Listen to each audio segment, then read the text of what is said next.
पन्नालालने जी उत्तरं दिली, पन्नालाल खरंच पन्नालाल नेमकी काय आहे?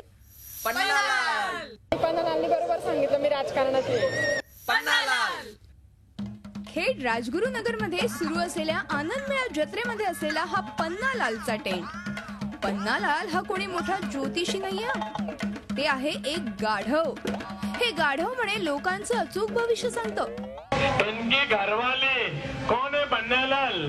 गलत नहीं बताना, पति पत्नी का सवाल है. आप भी थे ना? पन्नालाल बाजार समिति के अंदर 2 जने खड़े रहने वाले हैं. बताओ पन्नालाल, फैसला किन के हक में होने वाला है? कान लगाओ.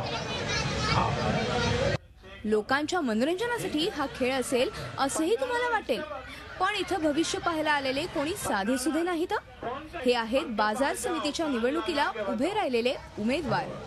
पन्नालालने जी उत्तरं दिली ती सगळी उत्तरं आजपर्यंत सगळी खरी अशी वाटतात. प्राण्याला सुद्धा माणसापेक्षा चांगली जाणीव माणसं ओळखण्याची आहे असं या म्हणजे प्रकारावरून वाटतं. आम्हाला असं वाटलं की आता या माणसांना विचारण्यापेक्षा, माणसांवर विश्वास ठेवण्यापेक्षा एक प्राण्यावर विश्वास ठेवा.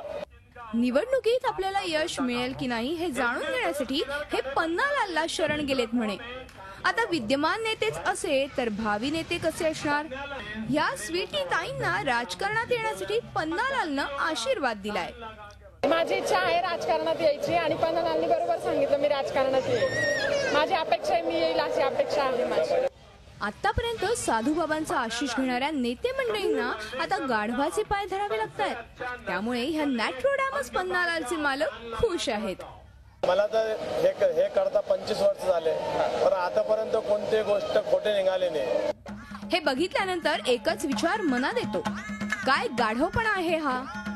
साईदीप ढोबेसह bureau report, Zee media, Junnar.